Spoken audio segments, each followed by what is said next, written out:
أستاذ سمير نقل المايك على المنصة.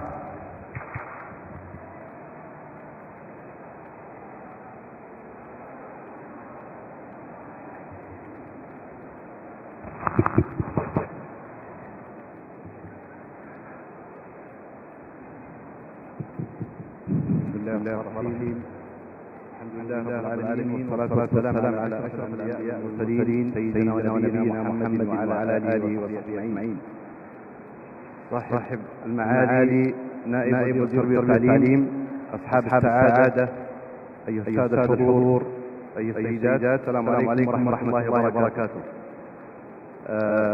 I will be speaking in English for the sake of the speakers today.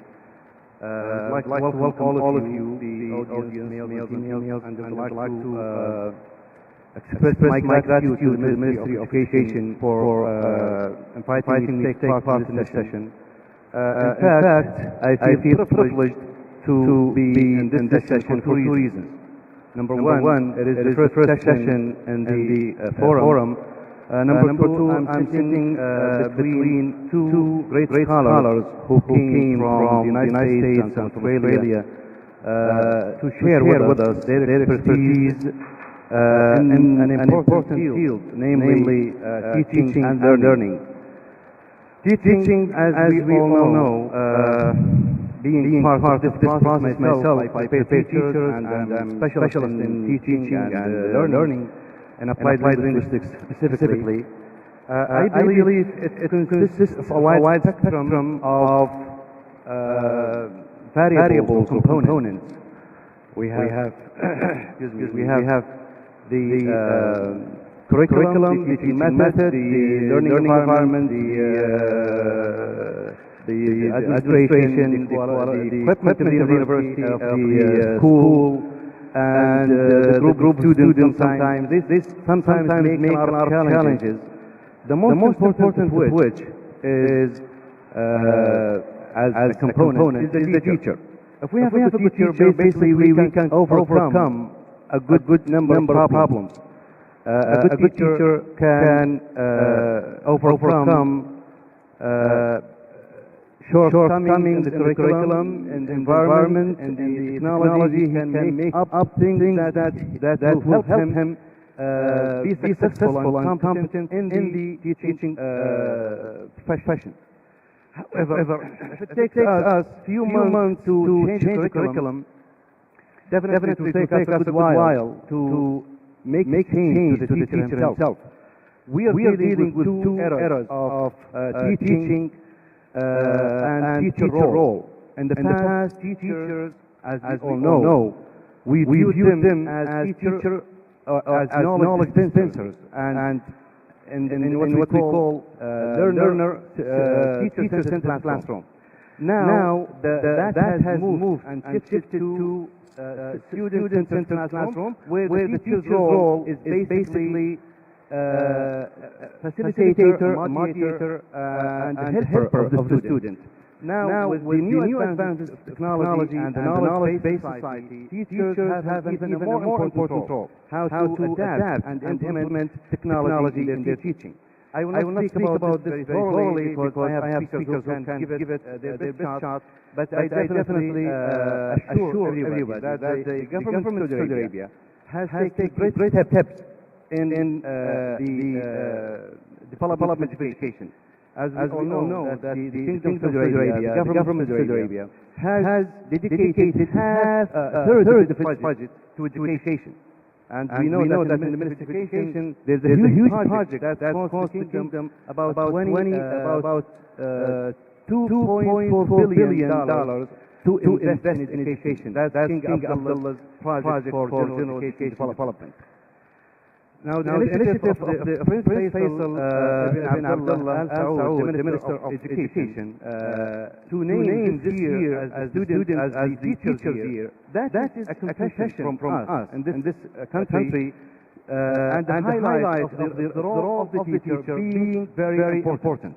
And what's even more important is how we can improve this teacher to cope with the new demands that he's faced with.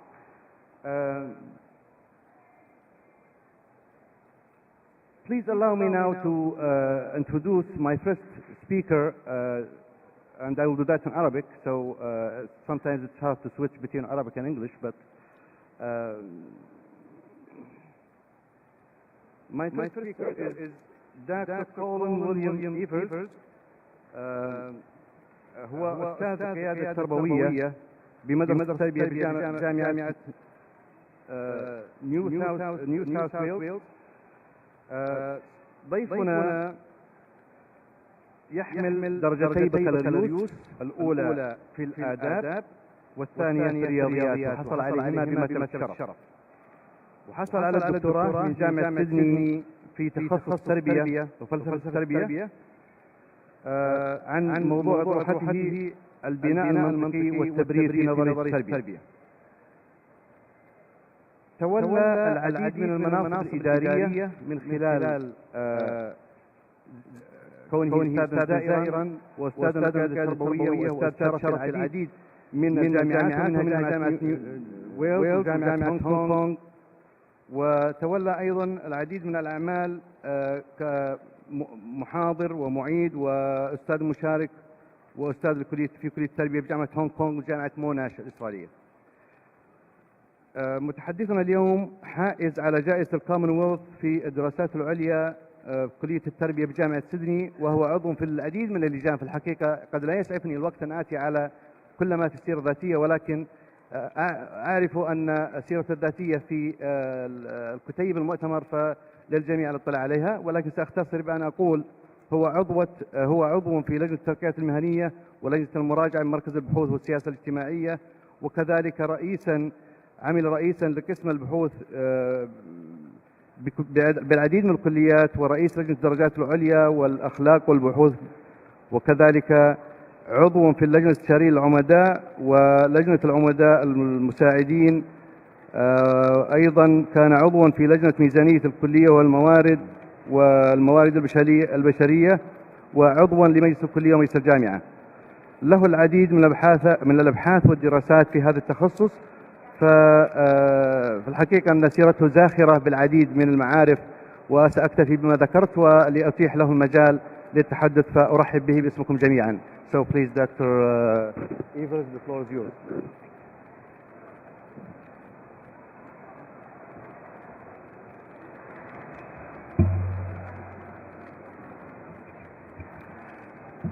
Thank you so much for your very kind invitation to come and speak to your conference. It's both a pleasure and an honour to do so. Because my Australian accent may be more difficult to follow than the printed text, I'm going to follow fairly closely to my script. I'm going to begin by saying some theoretical things about difficulties in prediction, and then I'm going to say some practical things about what this means for teacher professional development. And finally, at the end, I'll say just a little bit about technology, but I leave it to speakers more expert than me to talk about the details of technology. My topic is teacher professional development as critical self-learning.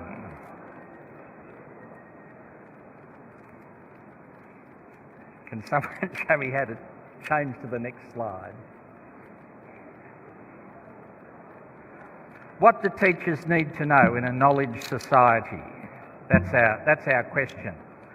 Nearly 40 years ago, the Berkeley sociologist Daniel Bell wrote an enormously influential book, The Coming of Post-Industrial Society, A Venture in Social Forecasting.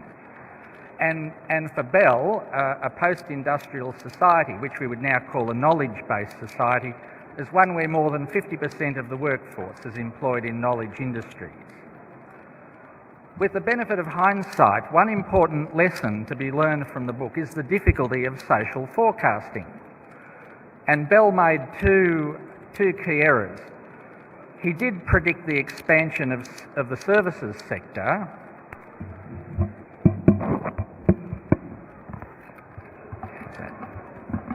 He did correctly predict the expansion of the services sector, but there was no predicted major restructuring of society based on the rise of technological elites. And also, the book assumed an ongoing dispute between capitalism and communism. Why is social prediction so difficult, especially when it comes to the effects of technology? And what does this difficulty mean for teachers? There are many arguments showing the limits of social prediction, but I'm going to mention two and dwell at length on one. The first is an argument by Karl Popper. Popper was a very influential philosopher of science who had great influence over especially scientific researchers. He wrote a book called The Poverty of Historicism, and I'm quoting from the preface. This is his argument for the difficulty of prediction.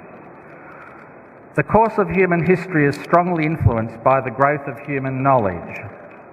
We cannot predict by rational or scientific methods the future growth of our scientific knowledge. We cannot therefore predict the future course of human history. The key premise is premise two, namely that we cannot predict the future growth of knowledge. His argument for this, published elsewhere, is highly technical and draws on a 1930 result in mathematics known as Gödel's incompleteness theorem, which shows roughly that there can be some true claims in mathematics that can't be proved. Popper then adapts this result to prediction. A society of predictors with complete knowledge of the present cannot predict all of its future states. There are some surprises out there that we cannot in principle know. There is thus a fundamental theoretical limit to what social theory can tell us. Indeed, Popper adds, all our knowledge is fallible and limited. How can we develop scientific and social knowledge? Popper has an answer to this by making bold conjectures and testing them. And later he developed this into a formula for scientific inquiry. How does scientific knowledge grow? He said by formulating a problem, which I've called P1, then formulating a tentative theory, TT1, to solve it, then testing that theory in an attempt to eliminate errors, that's called EE1, and then seeing if that either solves the problem or leads to another problem, P2. Popper thought that the growth of scientific knowledge followed a series of cycles that repeated and repeated until the problem was solved. These I've called Popper cycles. I'm going to come back to Popper's ideas and their relevance for teachers a bit later. The other argument for difficulty in social prediction concerns complexity. But since we all know about the problems of complexity, I'll pass over this.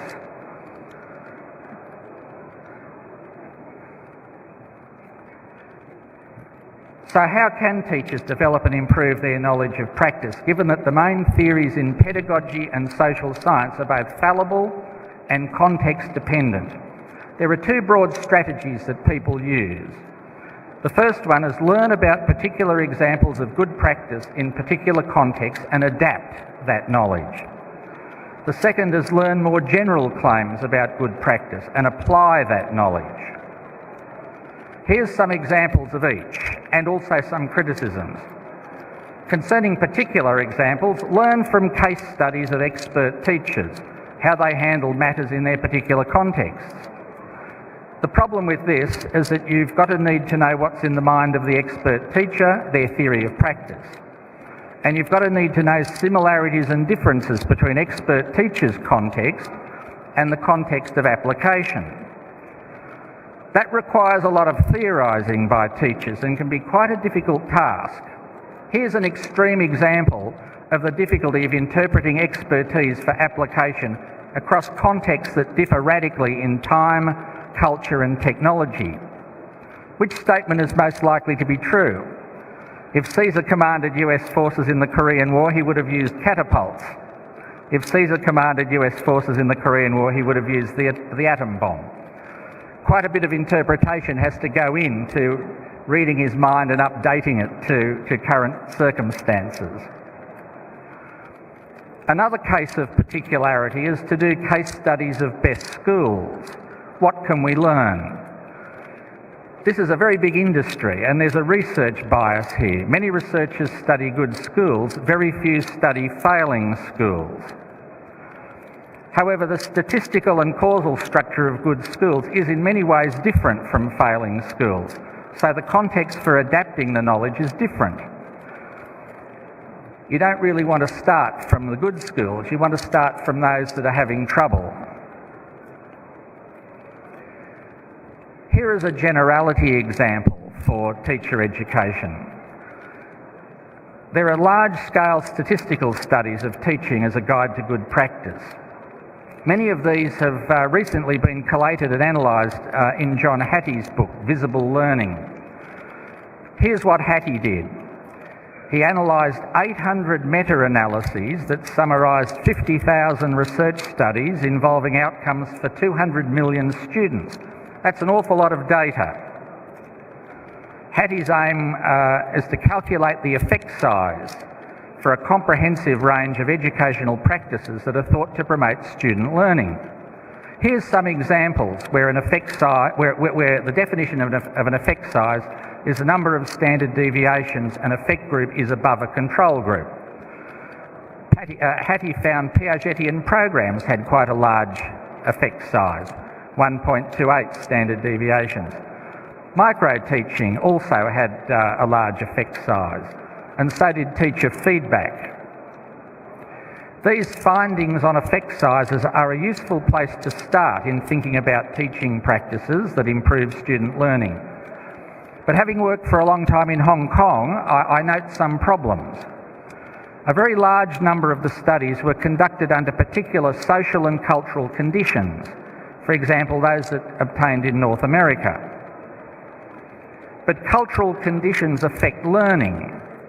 A good example of this can be found in international comparative studies, such as the trends in international mathematics and science study, where Asian students perform particularly well.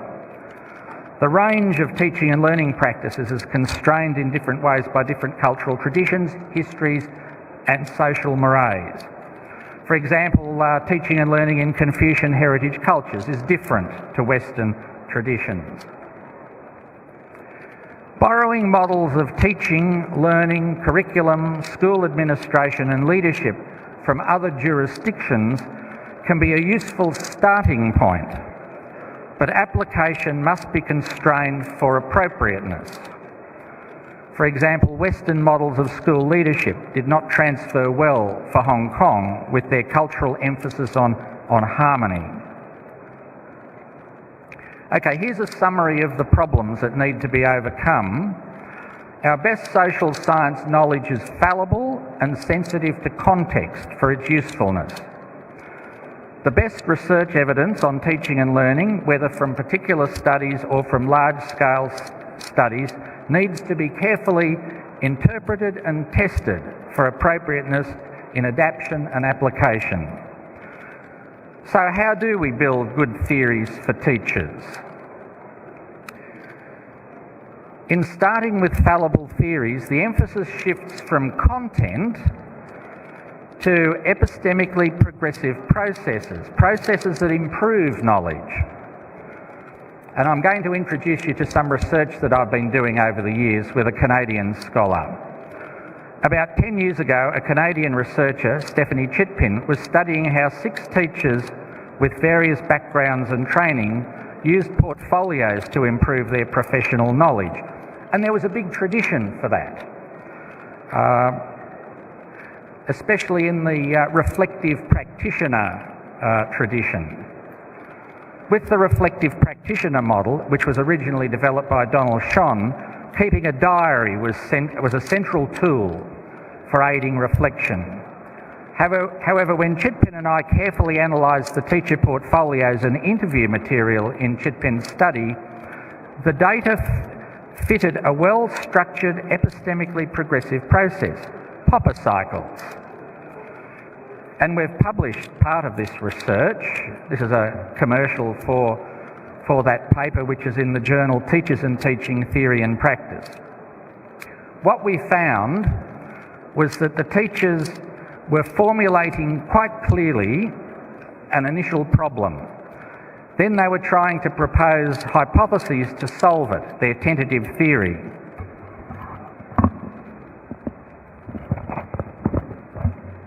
How's that?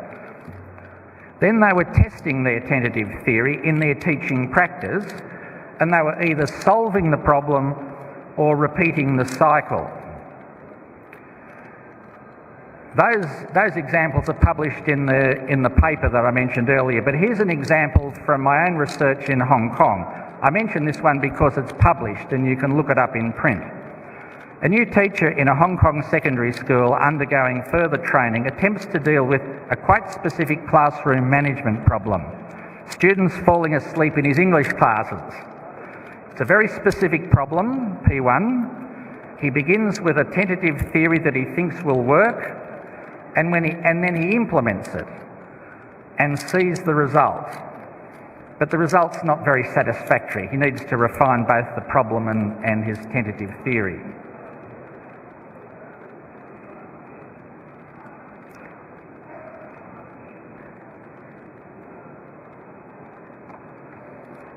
Okay, I don't know whether you can see that, but here's how he developed his own professional knowledge through knowledge building.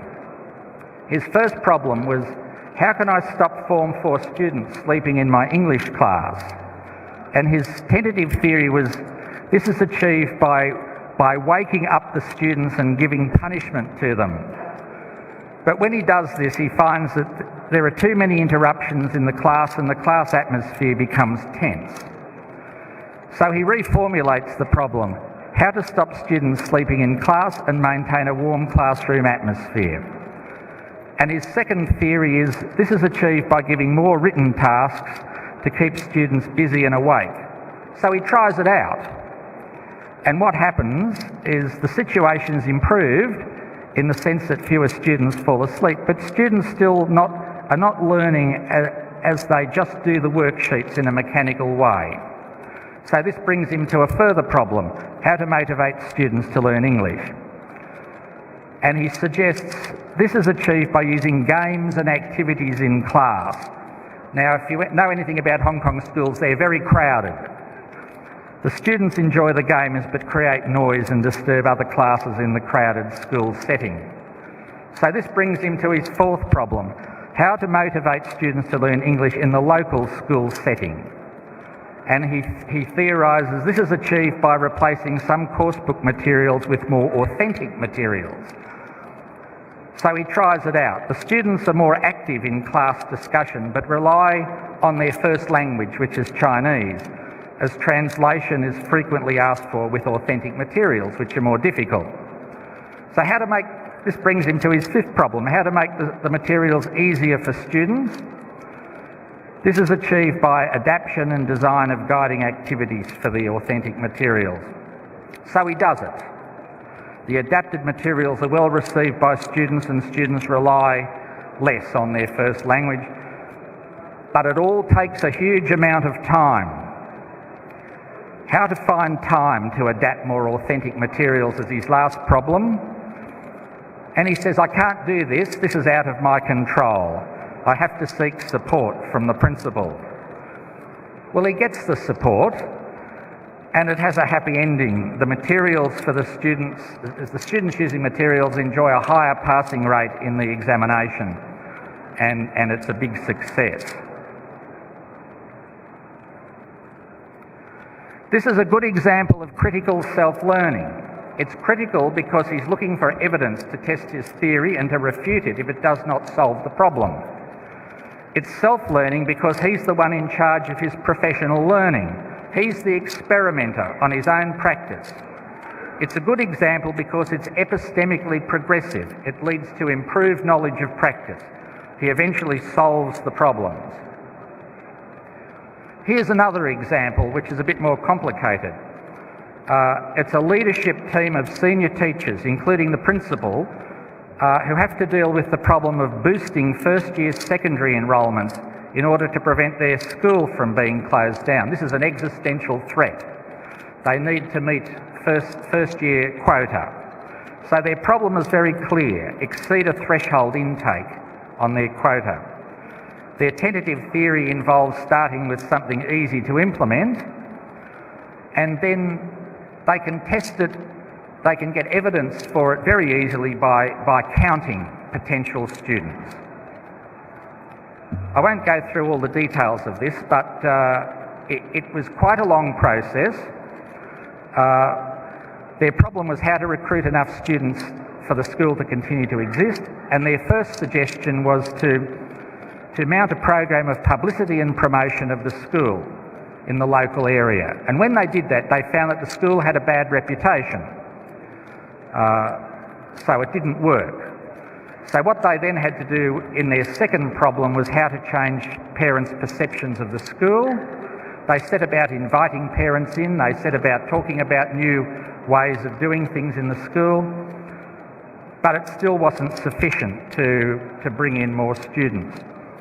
So then their third problem, P3, how to attract students from further afield. Well, they decided they needed to have transport for this, subsidised transport. So they had to raise funds. That was the problem that this.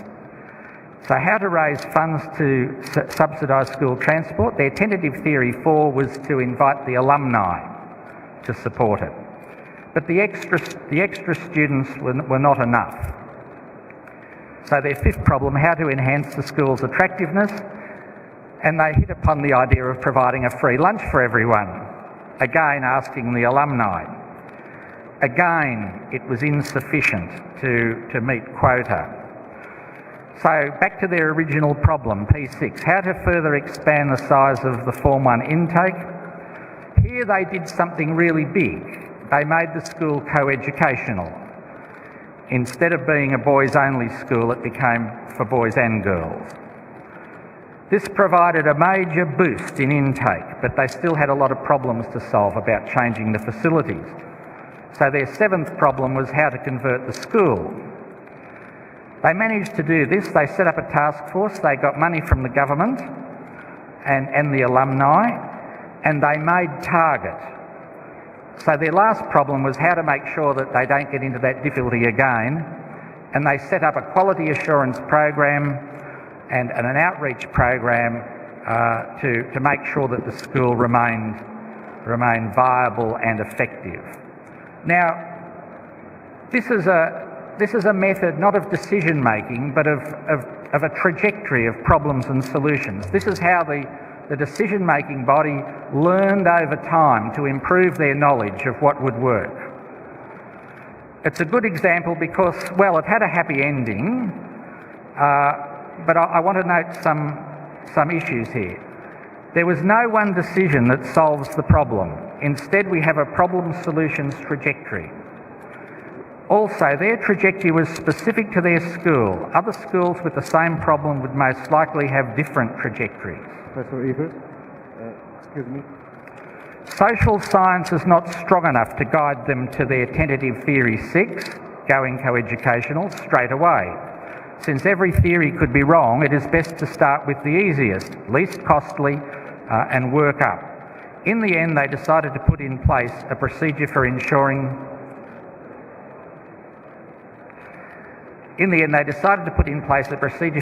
that they could deal with the problem should it threaten to occur again.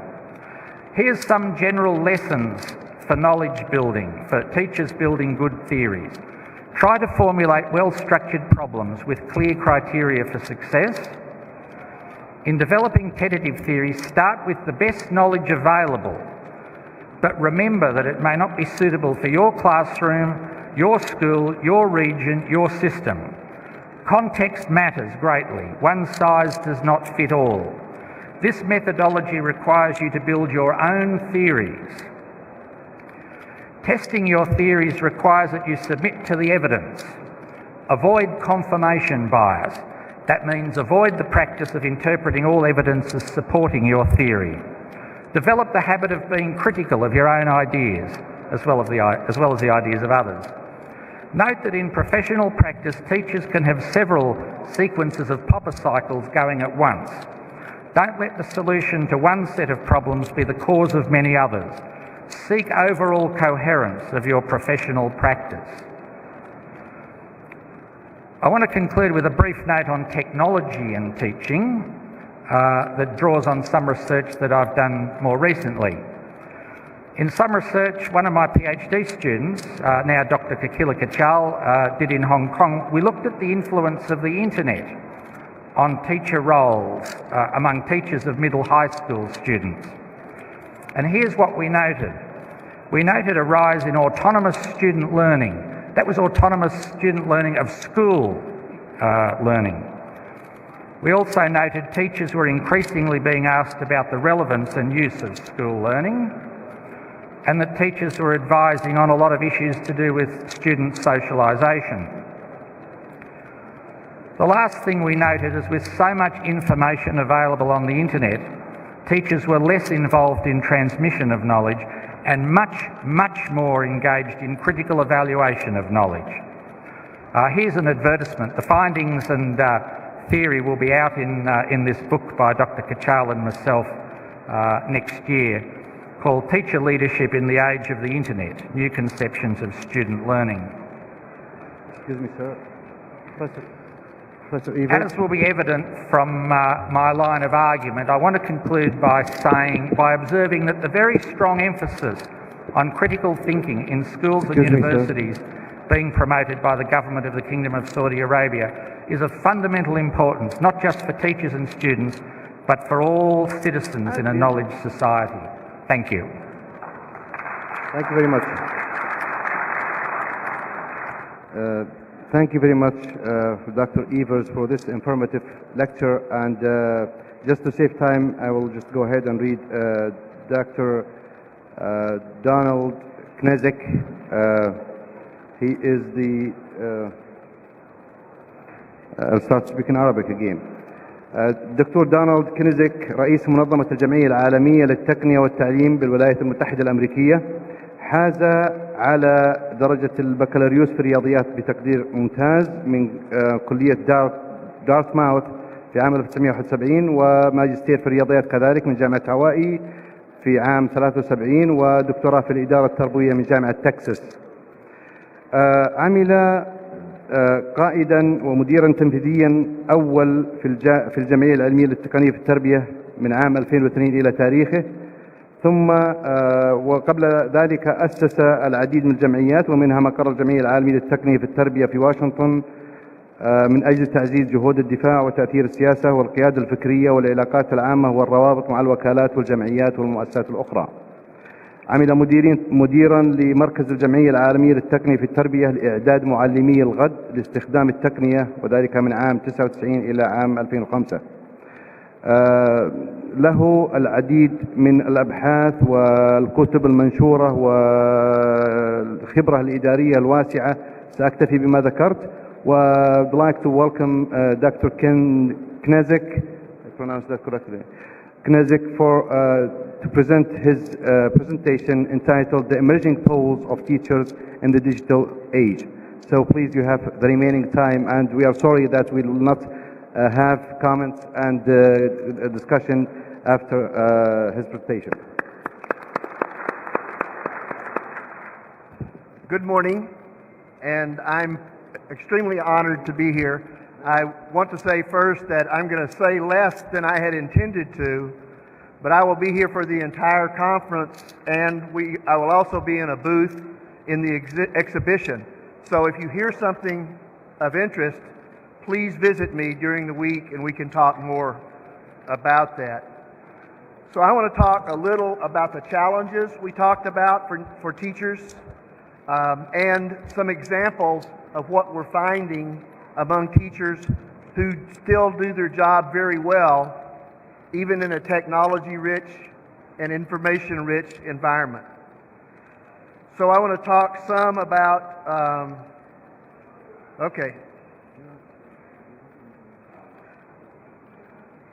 want to talk first about an assumption, and I'm assuming that we understand that teachers have a challenge we've never had before, and that is to prepare a digital generation of learners for their future. So it is different from the very beginning in how students learn and what opportunities they have to learn. That challenges our teachers.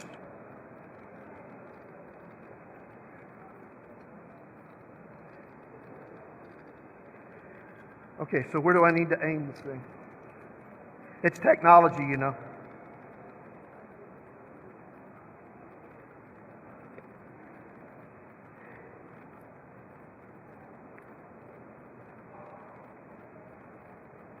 Okay, so can I get some help from up there? It looks like this is not going to move the slides. Okay, so what is important, we have a person that we honor in the Western world, Charles Darwin, and while we think he knows a lot about science, we know he knows a lot about institutions. And the institution of education, it's not the strongest, it's not even the smartest, but it's that system that's able to adapt to change. And believe me, we're in the middle of that adaptation. So what the International Society for Technology in Education tries to do is help people prepare for that adaptation, to make them more able to adapt to a changing world.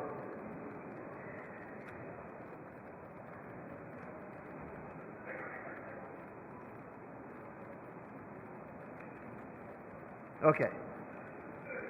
And so what I want to talk a little about, there's a lot of innovation. There's innovation in how long is the school year, how many students are in one class, what kind of data systems you have for education, but that's all innovation around the edges. I want to talk about innovation at the heart of learning. So the true student learning experience and what we're seeing change at the heart of learning.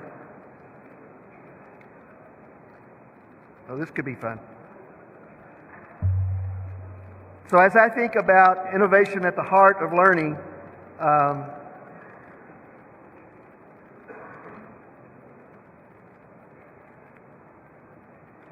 so I'm talking about students using their tools that they use to communicate in society, but using those in school and out of school for learning.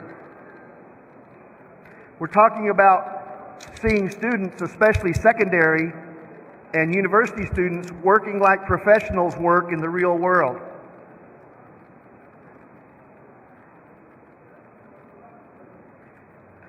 We're looking at them learning in teams, that they use games, they use simulations, they use competitions. I think I can hold it longer.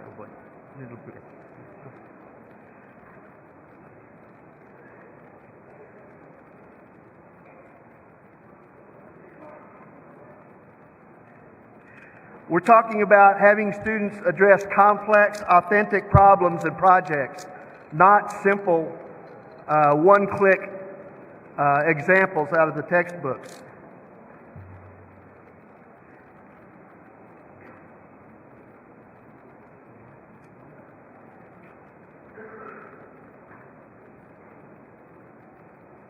And we're talking about a culture of co-learning, that students learn from each other, that teachers learn from each other, that school leaders learn from each other, and that teachers learn from students.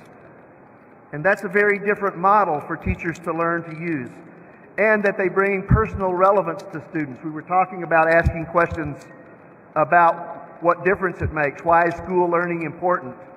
Those things are the issues that teachers have to deal with every day. And when we begin to change that student learning experience, it's these things that we see happening. Now we're working. And also learning, teaching, and assessment as social activities. We put students in groups to learn, and then we take them out to do the assessment and do single item tests with individuals. So our organization has a set of skills that are important for students. And the first thing teachers must know is what they're delivering to students. What is it they want students to do? How should they perform? And then they know what to teach. So the skills are very different from traditional. Creativity and innovation, communication and collaboration, research and information fluency, critical thinking, problem solving, and decision making, digital citizenship, and technology operations and concepts. Those are the skills teachers have to impart to students So teachers must have those skills themselves. When we look at curriculum for the digital age, there are 5 primary principles that I think are important. First, it's got to be relevant to students. Secondly, engaging. They can't have students falling asleep in English class. It's got to be world class. And what that means is that if a student masters that curriculum, then they perform well locally, they perform well regionally, but they also perform well on the world scene, on the global scene. And that doesn't only mean academics, and it doesn't only mean operating technology, but it means how they interact with social issues, and it means how they interact with their fellow human beings. So all those are important in the new curriculum.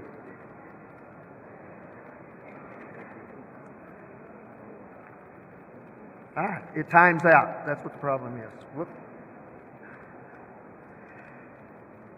The curriculum must be culturally appropriate so that we aren't encouraging students to do inappropriate things, and it must be accessible. And when I say accessible, not only do we have bandwidth to the school, but we have a background in those students' knowledge and skills so they can actually participate. So to start an advanced placement physics class when students don't have basic science knowledge is not making that accessible. So you must have the background so students can succeed, and that's making it accessible. So we have a whole new set of literacies. We have new skills for living and learning. The disciplines themselves are different because technology makes professionals work very differently than they've worked in the past. And I mentioned again the accessibility issue, that if you don't have the background built for students, you're not really making things accessible by giving them a challenging curriculum. So you can see that teachers have a significant challenge. We're expecting much from teachers. Here's what we find, that teachers who do well, they don't any longer teach in an isolated classroom. They now have networks of teachers that they interact with. Not every teacher is a data analyst, but they may have a friend who can help them with the data. So we see teachers teaching socially. New teachers understand that they have to motivate and inspire students. It's not just dumping knowledge, but it's inspiring students to grab that knowledge, to grasp that knowledge. New teachers are digital learners and digital workers themselves. So students see the teacher modeling 21st century skills. They look like a 21st century professional. That's what successful teachers today look like. Successful teachers are co-learners. I mentioned this earlier. They learn with their students, they learn with their colleagues. And teachers in the digital age continue to grow professionally. We talked about professional development in the other session. So if you see a successful teacher, you see one who grows and who has a responsibility to continue to learn. And they also lead. So school leaders, school principals, heads of school, tell me that the new teachers that are successful teachers come to their office and say, our school needs this, or our department needs this. But not only do they demand it, they're willing to work on a committee or work on a task force or work on a team to cause things to get better. So we see teachers who are successful in the digital age expressing these behaviors, and ones who are not so successful in the digital age, we find these absent in their behaviors. So 2 quick examples, and then I'm done.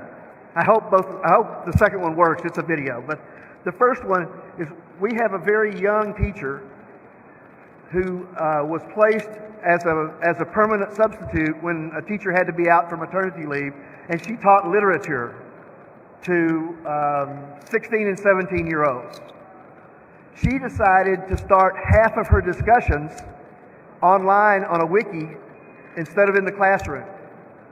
She did a little of her own research, and she found that the leaders for the discussions that were started online were a completely different set from the people who were leaders of the discussion when it was started face to face. So she says by doing both, she engages many more kids, many more students in the discussion and in discussion leadership. And she had evidence for that. So that's one example of how a teacher uses technology to reach more of her students. The next one I'm going to try is a video, and then I'm done. So we'll see if we can make this one work. Whoop. Hi, I'm Devin. And I'm Ashley. And I'm Dylan. And I'm Amber. And I'm Tara. Today we're going to teach you about the Bernoulli principle.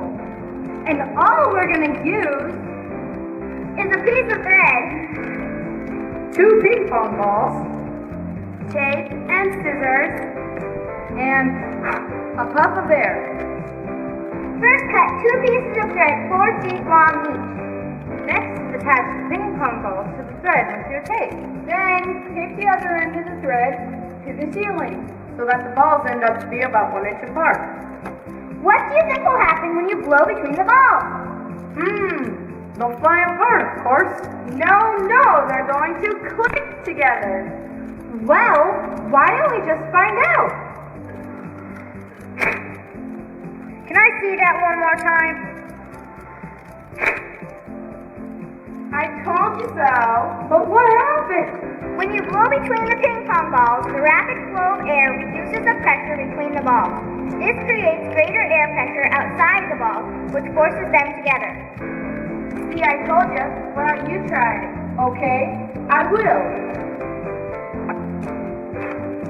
Here's some more examples of the Bernoulli principle. The flame is spinned in because of reduced air pressure, and the wing lifts because of the same reason. So the Bernoulli principle explains why aircraft of any sort can fly. And that is the Bernoulli principle.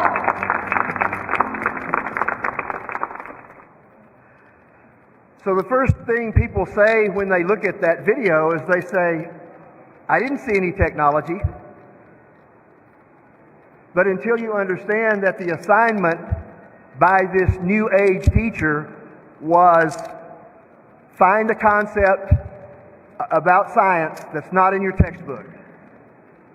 Go online and research that concept until you understand it deeply. Build a multimedia presentation that will teach it to your classmates and present that presentation. Then you begin to understand what we're talking about with teachers using technology. So they used a video camera, they used online information, and so they used education technology to teach that lesson. And I think there were maybe 3 females in that group. We have trouble keeping females in science in the U.S., but I bet those 3 are more interested in science than they would have ever been without that assignment. So there are creative ways to engage students and to ensure that they complete their education and that they do it in creative ways. And I'll just say, shame on us if we fail to take advantage of that to change the student learning experience. Thank you very much. Thank you very much, Dr. Knezik, for this beautiful presentation about the challenges in the digital age. أنوه يا أخوان أنه المحاضرة الثانية ستستمر الآن فآمل عدم الخروج. On your behalf, I would like to thank the 2 speakers for what they have presented, and they will be presenting again tomorrow from 9:15 to 10 approximately, if you could check the timetable. I was really honored to chair this session, and thank you very much. Assalamu alaikum wa rahmatullahi wa barakatuh.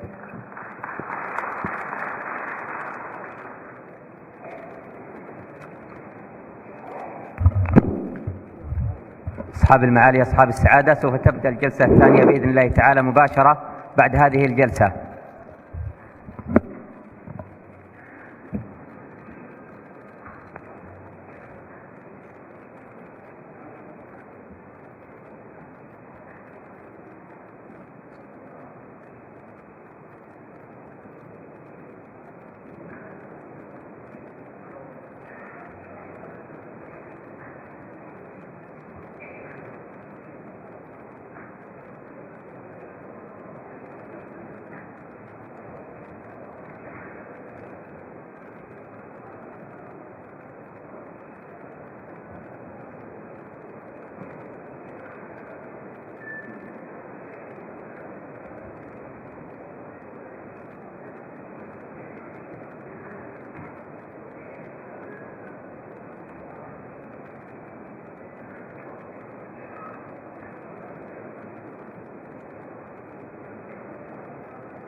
Check one.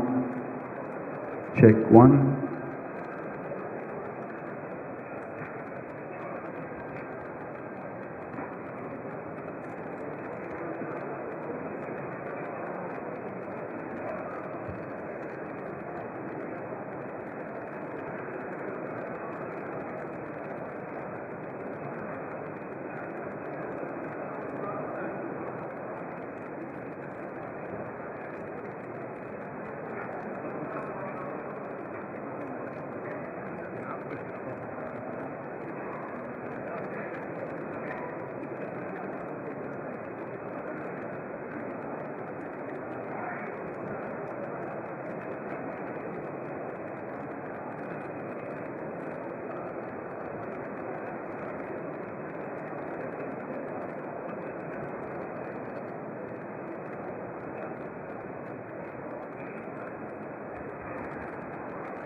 بسم الله الرحمن الرحيم. دكتور حياك الله، الله يحييك. لو سمحتوا تاخذوا مقاعدكم. السادة الحضور،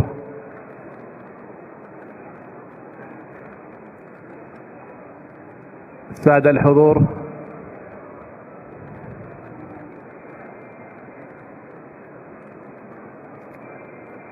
طيب بسم الله الرحمن الرحيم.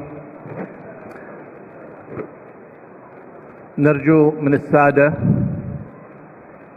الدكتور بروف جون كيلا، دكتور جون كيلا،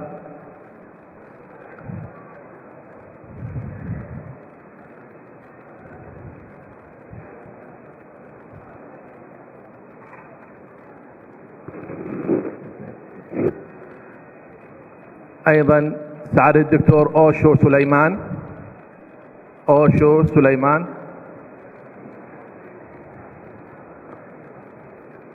سعادة الدكتور كاسبسونغ كيم،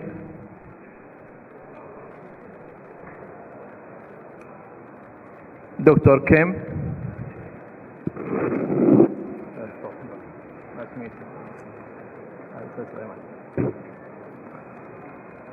أيضا سعادة الأستاذ الدكتور خالد صالح الظاهري،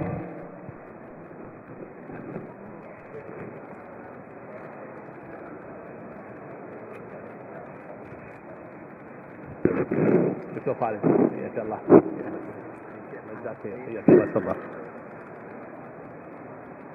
أهلا وسهلا.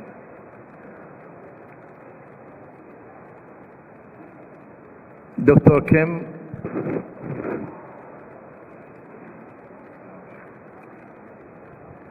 طيب نرحب بكم في هذا الصباح الجميل أصحاب السعادة، السادة الحضور، في هذا المنتدى والمعرض الدولي للتعليم 2012، والمهتم بالمعلم والتحول إلى مجتمع المعرفة. في حلقة النقاش الأولى إعداد وتأهيل المعلم للتحول إلى مجتمع المعرفة.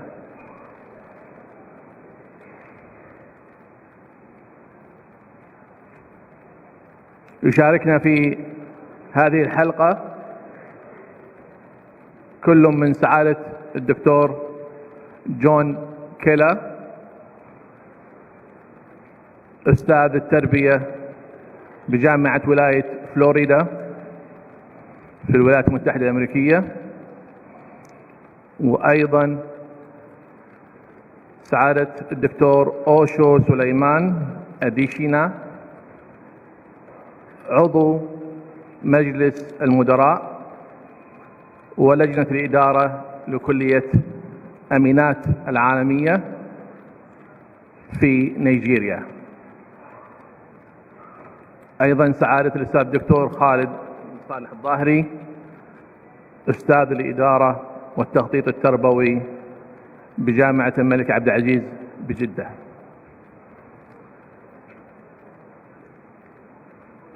حيكون سير حلقة النقاش في بدايتها النصف الأول منها إن شاء الله تعالى حنطرح أسئلة مباشرة للسادة المتحدثين، ونرجو أن تكون إجابات مختصرة. أنتم ملاحظين أني أنا أتكلم بشويش عشان الترجمة، سواء إذا تكلمنا احنا في العربي حيترجم لهم في الإنجليزي، وإذا تكلموا في الإنجليزي حتكون ترجم لكم في العربي، فنحتاج أن احنا نكون بطيئين نوعا ما، وأيضا معلوماتنا مختصرة وفي الموضوع. أيضا السادة الحضور يمكنهم المشاركة بعد أن ننتهي من النصف ساعة الأولى من هذه الحلقة بالأسئلة، سواء في الآيباد ولا مباشرة.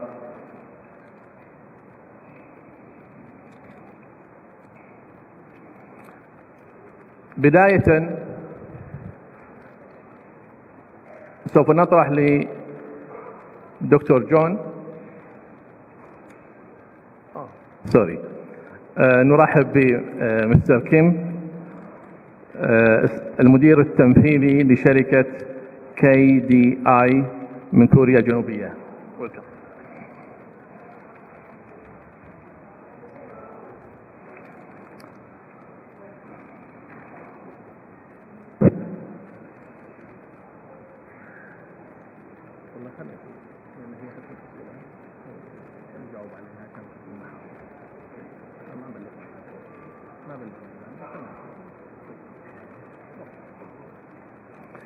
بداية دكتور جون، إذا سمحت لي تعريف موجز لمجتمع المعرفة، وما هي متطلبات النجاح في مجتمع المعرفة.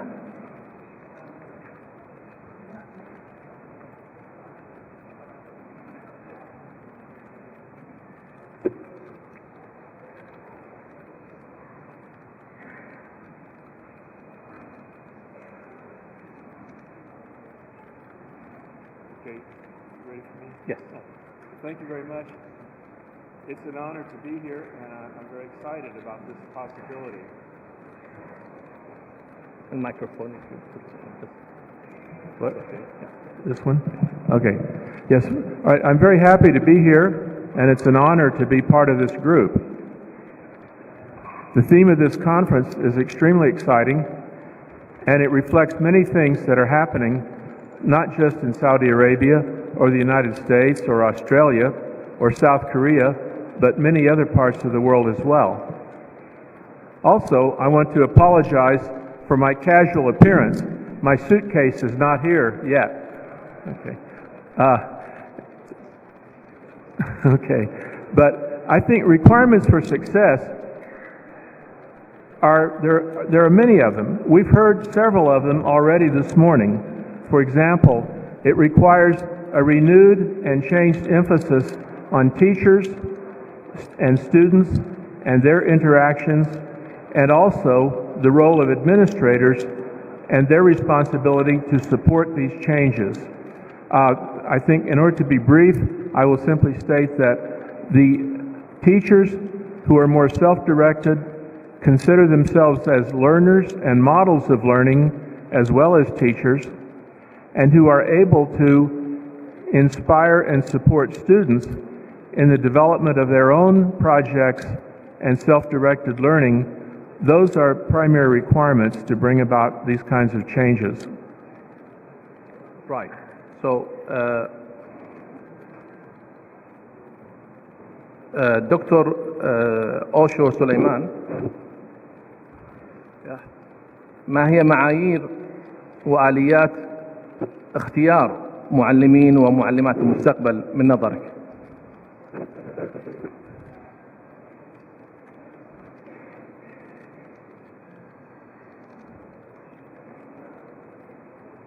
Thank you for this opportunity, for being here and for being invited by the government of Saudi Arabia for this conference. Basically, this knowledge society that we have now, because knowledge has shifted from the age of the revolution, industrial revolution, to information age. And the information age in which we are now is moving towards the knowledge society. The new development in the world now is to ensure that we have a knowledge society whereby the knowledge is the basis for development of humanity. And with the training of the teachers and indeed the training of students in the new age of knowledge society needs to shift from the mundane aspect of educating within the classroom environment only. Therefore, the basic knowledge of the teachers must change. The orientation of the teachers must change. And the basic orientation is embedded in ensuring that knowledge should be the epitome of the training of the teachers themselves, and in order to be able to transfer these to the students. Basically, what is this knowledge society? When we look at the position of UNESCO on this knowledge society, the UNESCO itself sees the knowledge society as a society that is nurtured by its diversity and its capacities. Where you will discover that there are a lot of multicultural diversities within the various countries of the world now. And the ability of a country to be able to harness these resources of diversity in order to build its own resources of knowledge within the society is what we call by this knowledge society. And of course, a knowledge society is also one that creates and shares and uses knowledge for the posterity and the well-being of its people. And in a formal association, a knowledge society is also similar with the interest, and we try to make the effective use of the combined knowledge within the society about the areas of interest, and in the process contribute to this knowledge. But the basic, even by the time we have this knowledge society in ensuring that the knowledge should be the basis of development. Knowledge should be the basis of humanity. And the orientation of the teachers should start with making them to be the epitome of knowledge within the system. In fact, Peter Drucker, who is a doyen of the management field, he actually talks about this achievement of a knowledge society. He says the basic economic resource of society today is no longer capital or labor. Instead, it is and will be knowledge. Value is now created by productivity and innovation, both applications of knowledge to work. The leading groups of the knowledge society will be knowledge workers. The economic challenge will therefore be the productivity of knowledge work and the knowledge workers. But there are basic features of a knowledge society if you want to achieve a knowledge society. Firstly, the search and the impact of knowledge within the system is a basic feature of a knowledge society. And learning is also a feature of a knowledge society. Creativity, invention, innovation, these are the basic features of a knowledge society. But there are some dimensions within a knowledge society. What are these basic dimensions of a knowledge society? A knowledge society comprises of expanded scientific, technical, and educational spheres. It also involves the complex ways of processing and circulating knowledge and information in a service-based economy. And of course, it also entails the basic changes in how corporate organizations function so that they enhance continuous innovation in products and services by creating systems, teams, and cultures that maximize the opportunities for mutual spontaneous learning. Excuse me, Dr. Suleiman, Suleiman. We want you to emphasize on the criteria and the mechanism for selecting future teachers. So what do you think the teacher they need for the future to be in this knowledge society? For the teachers, for us to have, there are basic requirements of the teachers in a knowledge society. Firstly, is to shift the physical, the intellectual, the psychological ability of the teacher should be shifted to the knowledge society. And this can be done physically, intellectually, and psychologically. And of course, secondly, the training of the teachers must shift. Also, it should tilt towards the achievement and the attainment and the sustenance of a knowledge society.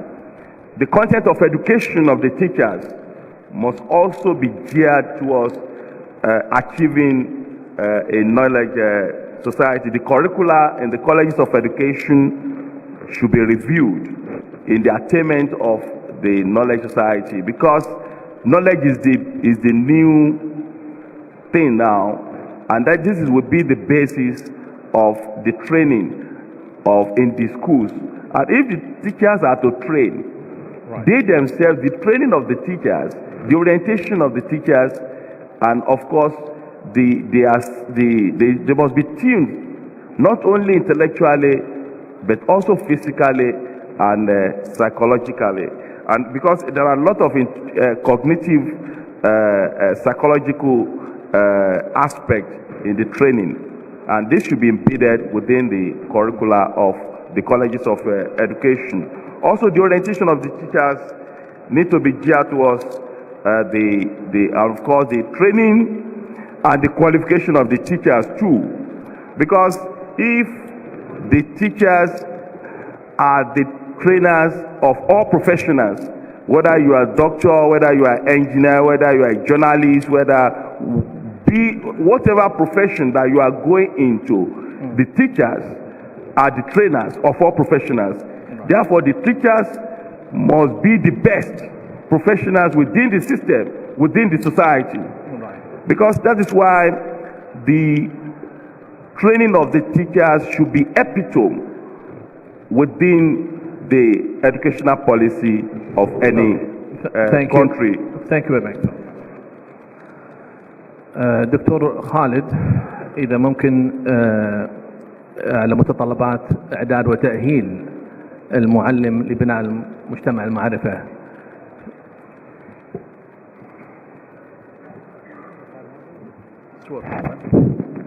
بسم الله الرحمن الرحيم، والحمد لله رب العالمين، والصلاة والسلام على أشرف الأنبياء والمرسلين. الحقيقة الموضوع هذا يعتبر موضوع هام جدا، وهو موضوع الساعة بالنسبة للعالم أجمع. فالمعرفة هي السبب الرئيس الذي تشترك فيه جميع الدول التي لها تأثير على الساحة الدولية. فلو نظرنا إلى هرم المعرفة سنجد أن الدول التي في أعلى هرم المعرفة هي الدول التي تمتعت بقدر كبير من حيازة والتوجه نحو المعرفة بشكل عام. فلو أخذنا مثال بسيط، دولة مثل كوريا الجنوبية كانت قبل عندما ولدتوا أنتم أو معظمكم في المعدل، كوريا الجنوبية أنا أفترض أن الحضور هنا معدل العمر تقريبا كم، 30 ولا 40 تقريبا. كوريا الجنوبية قبل 40 سنة تقريبا كانت في الثراء مثل أفغانستان. القدرة المالية، الملاءة المالية كانت مثل أفغانستان تقريبا قبل حوالي 40 سنة. تصوروا أنهم هم اتجهوا إلى نفسهم وقالوا ليس لدينا بترول، ليس لدينا موارد كثيرة، سنتجه إلى المورد الذي لا ينضب الذي هو العقل والفكر. فاتجهوا إلى المعرفة، فاستثمروا كثيرا في الجامعات واستثمروا كثيرا فيما يتعلق بحيازة التقنية والمعرفة بشكل عام. تصوروا اليوم كوريا الجنوبية تعتبر ثالث دولة في العالم من ناحية الجاذبية المالية.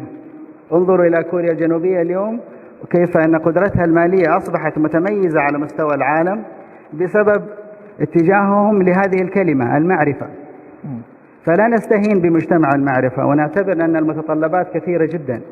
فهناك متطلبات مطلوبة من المعلم، وهناك متطلبات مطلوبة من المشرف، وهناك متطلبات مطلوبة من المدير، وهناك متطلبات مطلوبة من القائد التربوي الذي يقود العملية التربوية. فهي متطلبات كثيرة، لكن إذا أتينا إلى هذا المعلم وهو المحور الأساس، هو يريد أن ينشئ جيل المعرفة وطالب المعرفة. فطالب المعرفة هذا لا يمكن أن ينشأ على يد معلم ليس متمكنا من أدوات المعرفة. أدوات المعرفة التي هي التقنية، أساليب التفكير الحديث، الانفتاح الذهني، القدرة على البحث العلمي، هذه كلها متطلبات. ولذلك لا بد أن هذا المعلم يجد إدارة وقيادة ومشرف يوفر له التدريب اللازم، ويبذل كثيرا وبسخاء على هذا المعلم حتى يكون قادرا على أن ينافس دوليا. انظروا إلى حجم البحث العلمي الذي بذل في مجال المعرفة ورصدها والتعرف عليها. تجد أن هناك آفاق عظيمة جدا، ولا زلنا والعالم كله لا زال طفل أمام المعرفة.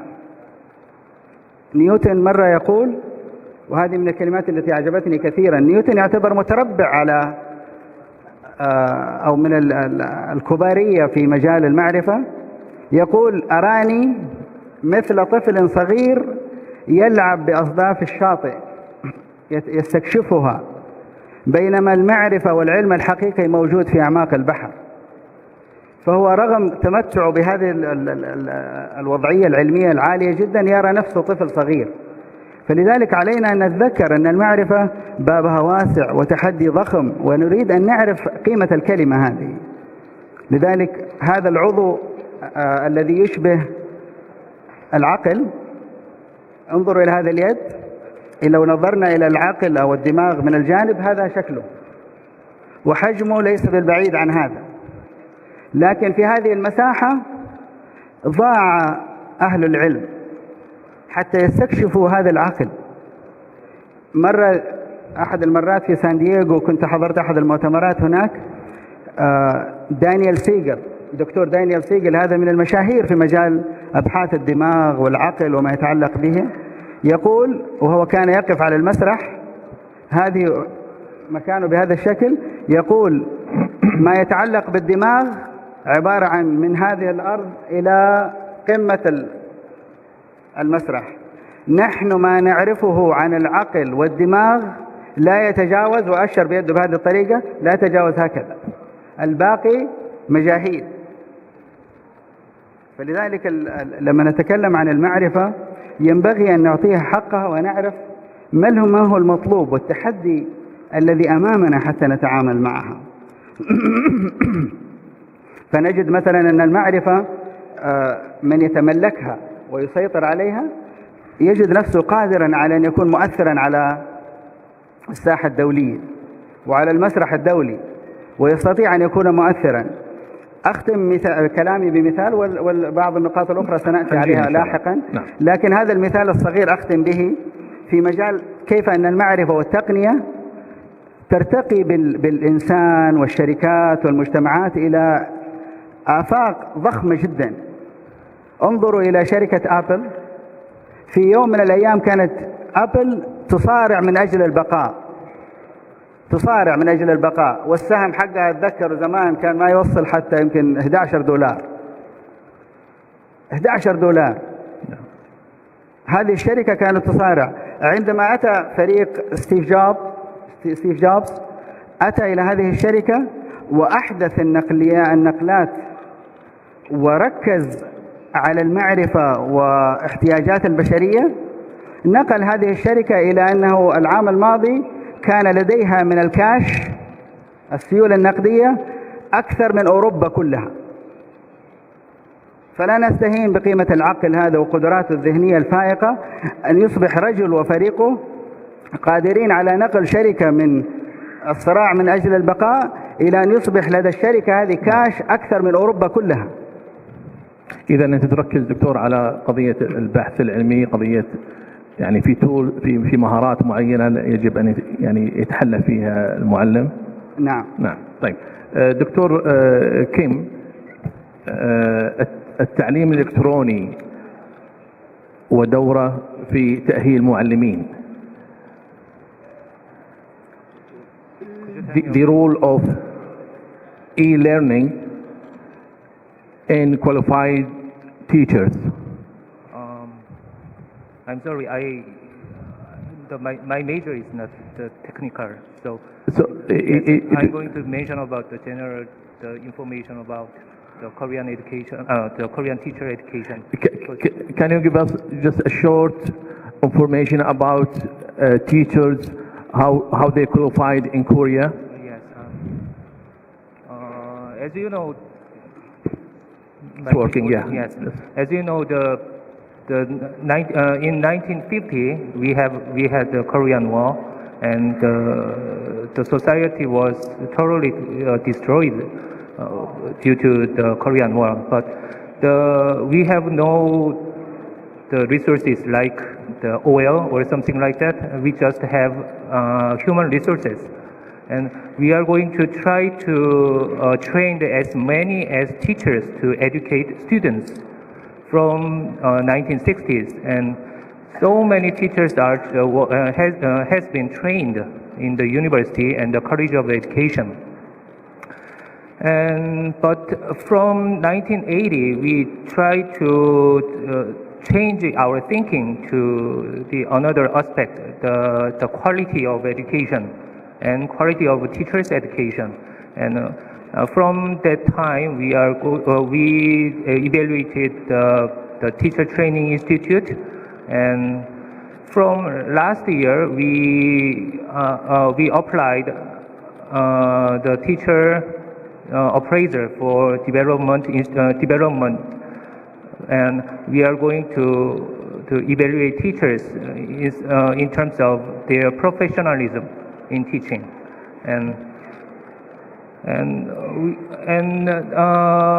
excuse me, what do you mean by quality of teachers? The Korean students in the College of Education trained 4 years, and then As soon as they graduated from the university, they get the teacher certificate automatically. After the university? Yes. And So then, they will never teach until they finish the qualification after the university? they just receive the qualification as soon as they graduate from the university. But if they want to be a teacher in the public school, they should pass the very intensive exam to be a teacher. And since last year, the teachers was selected just the multiple choice test. But from this year, we are going to have the plan to apply the short, the essay test to select the teachers, to qualify them. Right. إذا دكتور كيم يؤكد على قضية الجودة في التعليم، وأيضا يعني عدم وجود الفرصة للعمل كمدرس حتى بعد التخرج من الكليات المعنية إلا بعد أن يجتاز أو يحصل على الشهادة المهنية أو شهادة التدريس في كوريا. فبالتالي ممكن يجلس بدون عمل 2 3 4 إلى أن يحصل هذه الشهادة ويكون مؤهل للعمل في سلك التدريس. وهذا اللي يعني يضمن الجودة في المعلم وحرصه على ارتقاء بمستواه حتى يصل إلى المرحلة اللي يحصل فيها هذه الشهادة المهنية وبالتالي يضمن الوظيفة.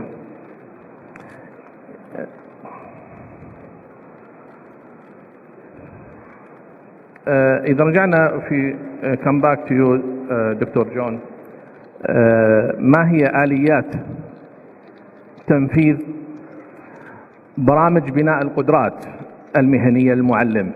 المعلم يحتاج إلى قدرات مهنية خصوصا واحنا نتكلم على مجتمع المعرفة. فما هي هذه البرامج من وجهة نظرك دكتور خالد؟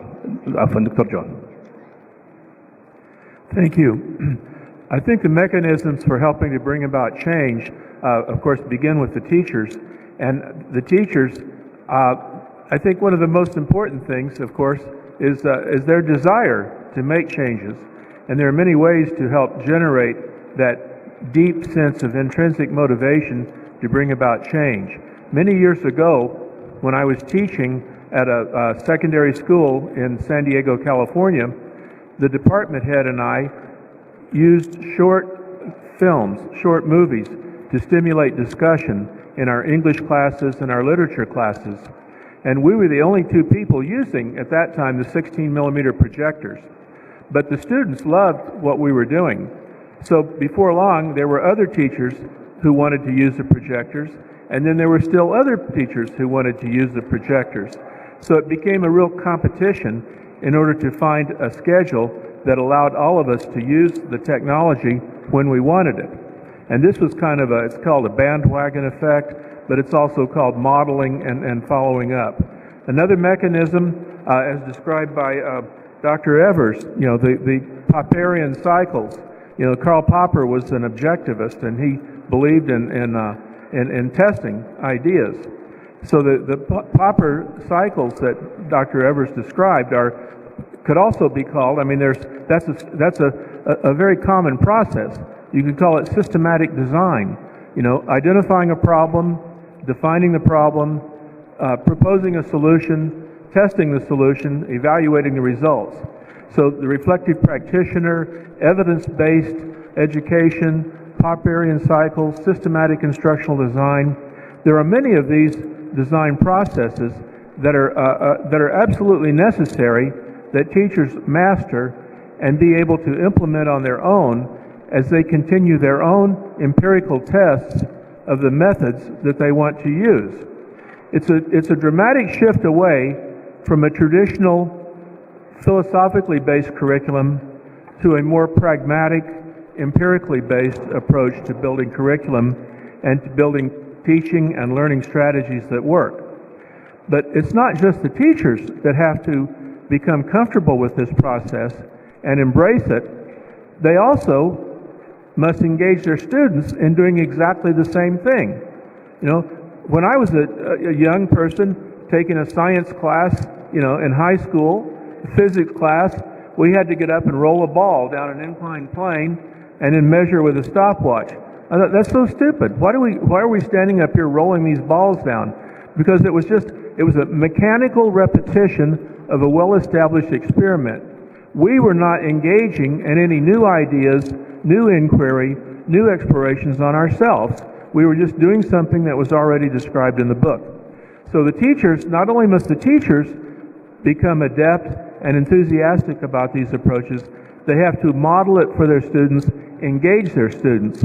One of the things I really like about the ISTE journal, almost every day on Facebook, somebody will post an article from ISTE describing some new and innovative use of technology. Everything from mobile learning devices to classroom strategies, taking advantage of the many digital resources that are out there now and growing exponentially. So it's an exciting time to be able to use these tested methods for bringing about change and to take advantage of the many inexpensive things that one can do to implement them. Thank you very much. يعني يمكن أكثر النقاط المهمة اللي ذكرها دكتور جون هي قضية الرغبة في التغيير لدى المعلمين ووجود روح التنافس في العملية التعليمية وأيضا العمل على تحديد المشكلات والوصول إلى أبرز النتائج والعمل على توظيف هذه النتائج في بيئة العمل أو في بيئة التدريس. وهنا يمكن ينقلنا دكتور جون إلى قضية البعد عن التلقين والبعد عن الرتابة في العملية التعليمية، وهذه مثل ما ذكر أيضا دكتور جون هي قضية المعلم لا يتحمل المسؤولية لوحده، وبالتالي هناك في شركاء في العملية التعليمية يجب أن يساعدوا المعلم على لعب هذا الدور المهم في مجتمع المعرفة.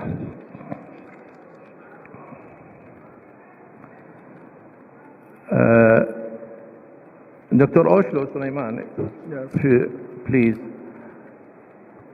هناك تجارب عالمية ناجحة في إعداد المعلم وتأهيله وتطوير أدائه. هل لديك فكرة عن تجربة معينة لفتت انتباهك؟ Pardon? This thing is not working properly. It's not working.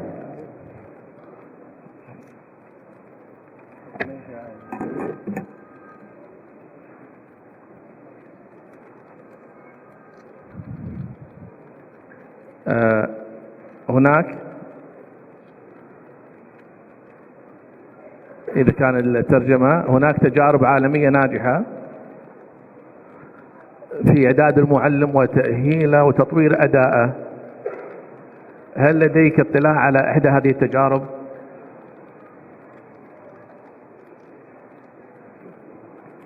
Yes, it is imperative for teachers to ensure that, because the world now is moving towards democratization of knowledge, and the orientation of the teachers must be geared towards the democratization of knowledge and the internationalization of knowledge, and the orientation and the training of the teachers must be geared towards this for the society to achieve the best. And when you look at the various students that are coming into various schools now, they are from different backgrounds, different cultures. And so the training of teachers must be geared towards ensuring that the students are trained as international scholars, as to operate internationally as professionals, to think widely, broadly, globally, rather than thinking locally or within their local environment or nationality. This is very important. And when you look at the various political agitation that is going on around the world, there are a lot of conflicts around the world. It is important for teachers to be trained to ensure the morality of the society. Because when you look at the philosophical foundation of knowledge, man has been developed more than the angels, than the brute animals, than all other creatures of God, with knowledge, with high intellect, with good physical structures, and spiritual imbuement for man. This is the basis philosophical foundation of knowledge. So anybody that wants to be a teacher must be morally upright. A lot of morality should be embedded in the training of the teachers. They should be epitome of morality in the society. And when you look at the various things that are happening in the world now, in the gay, lesbianism, and all these problems of immoralities within the society now, the training of teachers must be geared towards ensuring that they are upright themselves. They must be highly upright, and they must teach morality, because it's not just the content of the knowledge alone. They must not only be the vessel of knowledge within the country, within the knowledge society. The teachers must also be morally upright to ensure the promotion of morality in society.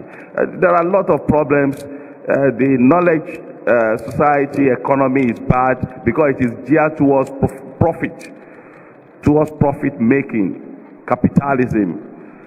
There is survival of the fittest within the economy, and this is creating a lot of conflict inequalities within the various countries of the world now.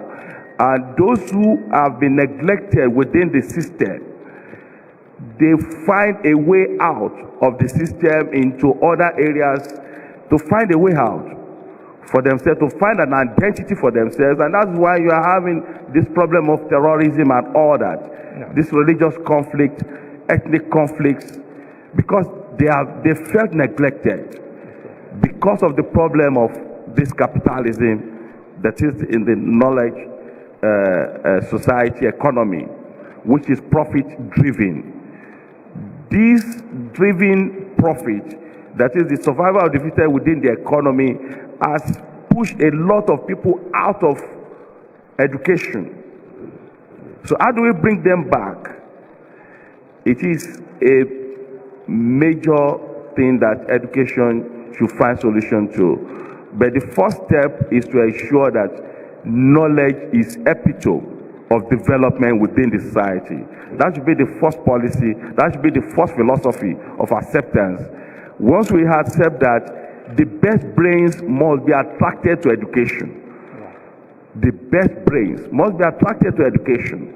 If you want to teach, you must be the best. But how do you retain the best within the education system? The best way to retain the best in the education system is to make the remuneration of teachers the best among all the professionals. A teacher must earn more than a doctor. A teacher must earn more than an engineer. Before you can achieve the best, you must attract the best. Because we are having brain drain within the teaching profession, because it is those who don't have anything to do that comes into teaching. It should not be so again.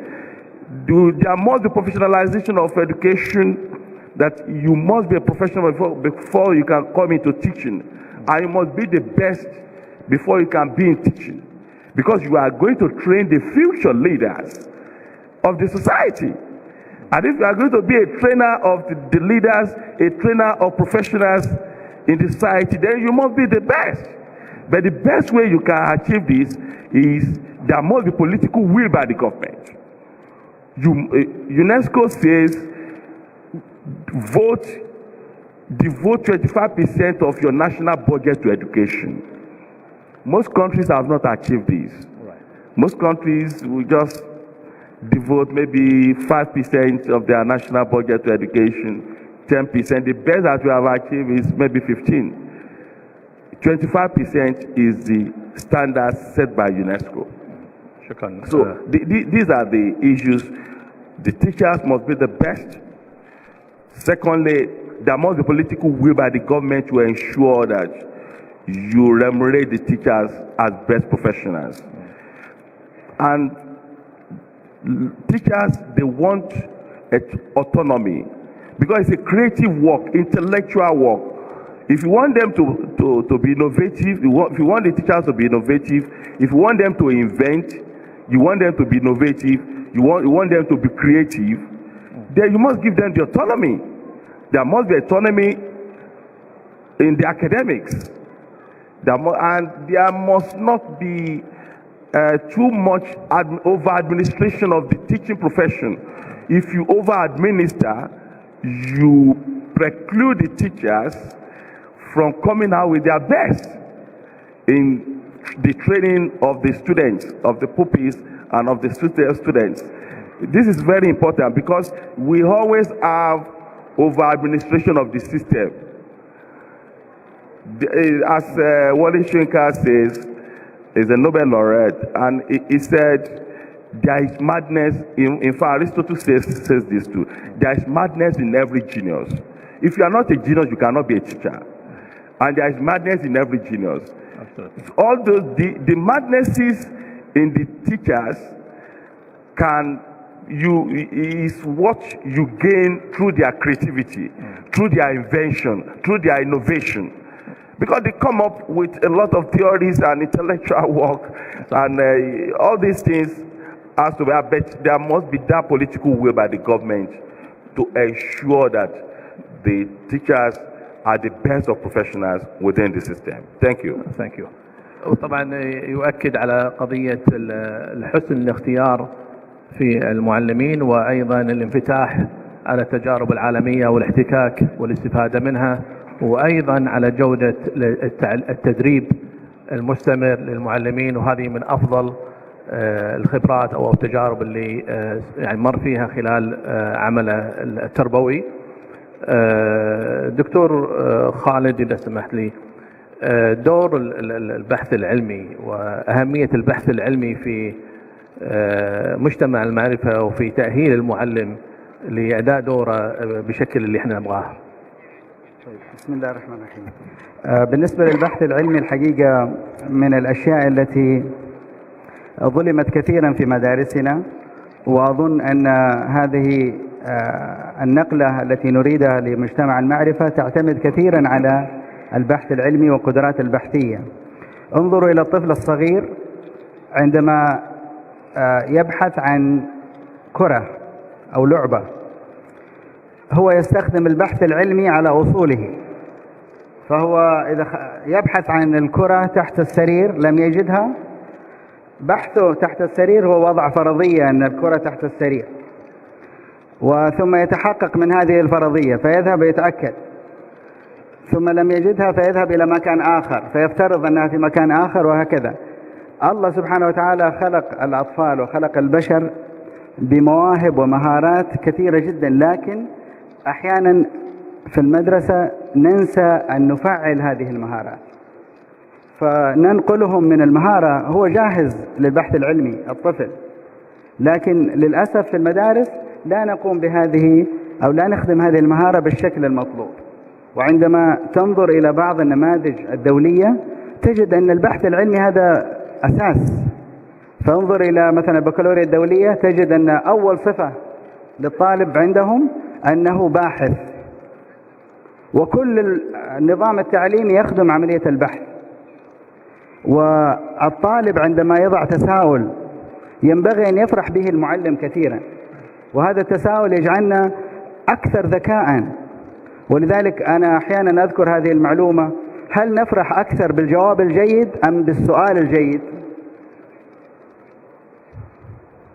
السؤال الجيد هو الذي نفرح به، لأنه هو الذي ينتج المعرفة. العالم يتطور بالأسئلة، لكن عندما يعيد الطالب لك الجواب كما أردت هذه يعني أمانتكم ردت إليكم، أنت أديته أمانة ورجعها لك، لكن لم يزد كثيرا. والنموذج الذي أعجبني وشاهدته متماثل في كولورادو، وأيضا رأيته في نظام البكالوريا الدولية، أن الطالب عمليا يساعد المعلم حتى يكون يبحث في مشروع من المشاريع، ويأخذ هذا المشروع فصل كامل، ثم في نهاية الفصل الدراسي على هذا الطالب أن يقدم المشروع أمام مجموعة من المعلمين، وأيضا حتى يدعون بعض الآباء من المنطقة، والطالب عليه أن يدافع عن مشروعه، يدافع عن المشروع هذا ويشرح لهم ويأخذ أسئلة ثم يعطى درجة. الطالب بهذه الطريقة يتعلم كثيرا مقارنة مع أنني أعطيه المعلومات وأخزنها ثم يسترجعها. لا نقلل من أهمها من مهارة التذكر، لكن لا نجعل التعليم كله تلقين. نريد أن نشجع الطلاب على أن يسألونا. بعض المدرسين للأسف يتخوف من الأسئلة، يقول يخاف الطلاب يسألوني أسئلة أنا ما أعرف أجاوبها. يا أخي من أول يوم أقنعهم أنني لا أعرف كل شيء، ولا واحد هنا في القاعة يعرف كل شيء. أقنعهم من أول يوم أنني لا أعرف كل شيء، وبالتالي الذي لا أعرفه أشجعهم على التساؤل. إذا هنا أنت دكتور أنت تركز على أن يفتح المجال للطلاب للتفكير بشكل علمي، وأيضا الدور الثاني أو الآخر الجانب الآخر أنه هو يكون أيضا مسلح بهذا الجانب، يعني كمعلم أيضا يرتقي بقدراته من خلال البحث العلمي. نعم، هو يكون أيضا متمكن في هذا الجانب. وأرجوكم فكروا في هذه. المعلم الذي يدخل على الصف ويقول من لديه سؤال جيد اليوم، جرب كل مرة تسأل طلابك من لديه سؤال جيد اليوم، ستجد خير كثير. ولا تتخوف من الأسئلة، أحدهم سيأتيك أسئلة يا هي راح تعلمك كثير، أو أنك أنت تبحث مع الطالب أيضا أو تساعد الطالب أن يبحث. وأختم بهذه سريعا. يقول أحد الطلاب ذهب إلى والديه وقال لهم يكلم أبوه وأمه معلش، يقول لهم أنا من فين جيت؟ الولد صغير يسألهم أنا من فين جيت؟ فالأب والأم احتاروا إيش يقولوا للولد، واحتاسوا كثير. ففي الأخير الأب انتبه قال له أنت ليش تسأل السؤال هذا أصلا؟ قال له ولد في المدرسة يسألني يقول لي أنت من فين جيت؟ إحنا جينا من مدينة أبها، أنت من فين جيت؟ كويس؟ فالولد يسأل سؤال، علينا إن نحن كمعلمين نستوعب السؤال من الطالب ولا نتخوف من الأسئلة، نشجعهم أن يسألوا، ونكون بإذن الله قادرين على أن ننمي فيهم هذه المهارة حتى يصبحوا متعلمين جيدين ومهيئين لأن يكونوا في مجتمع المعرفة، في سلم المعرفة يرتقون قليلا قليلا حتى يصبحوا إن شاء الله تعالى متمكنين من أهم أداة من أدوات المعرفة ألا وهي السؤال. طيب شكرا دكتور. دكتور كيم، هناك تحديات تواجه التطوير المهني المعلم. Could you repeat that again? Do you want in English? هناك تحديات تواجه التطوير المهني. There are challenges facing the professional development of teachers. So can you talk about that? Just summary.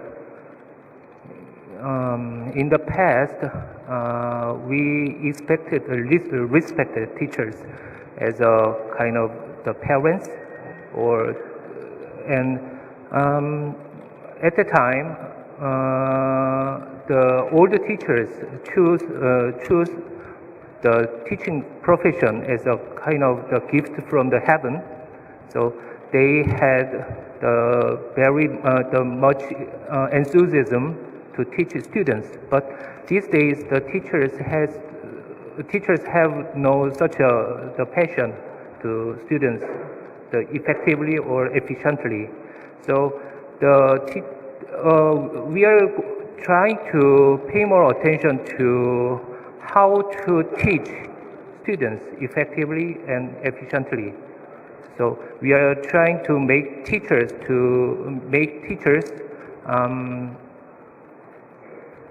have more the knowledge than ever.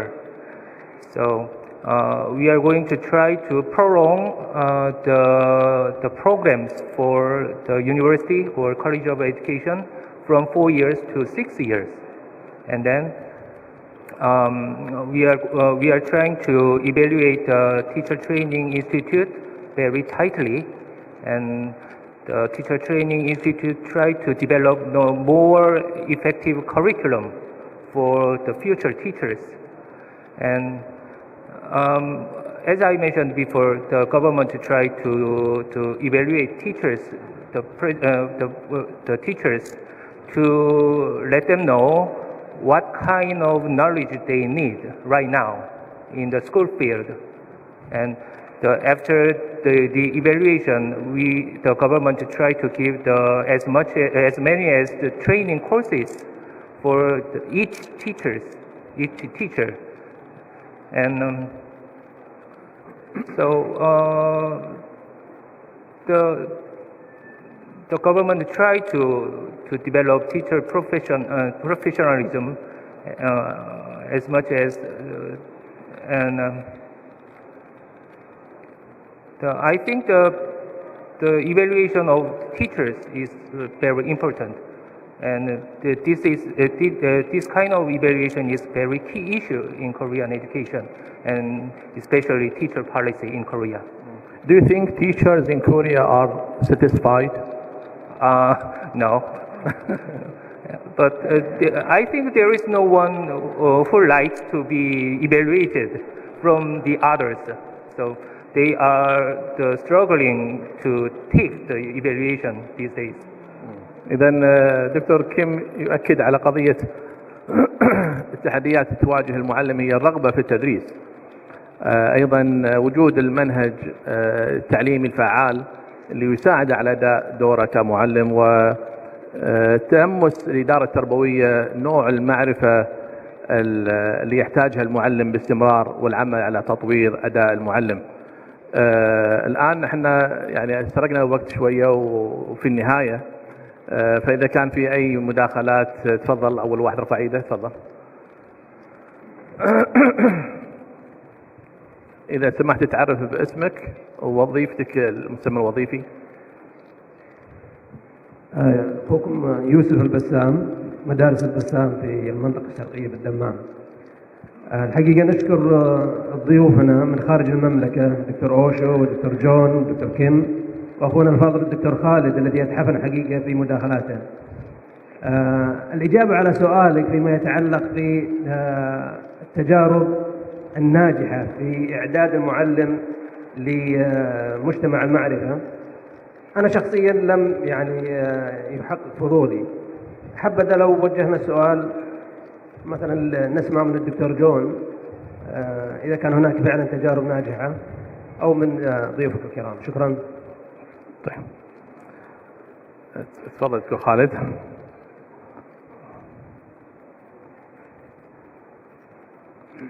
شكرا جزيلا. خالد العواد، عضو مجلس الشورى. الحقيقة أنا ودي أخذ كلمة أوشو سليمان، democratization of knowledge. نحن الآن أعتقد ما زلنا نتحدث في العصر القديم في المعرفة والتعلم. الواقع الذي نعيشه يوميا، وشاهدوا أبنائكم الآن، الذي يتعلمه الإنسان الآن تعلم بغض النظر عن كنه هذا التعلم وطبيعته.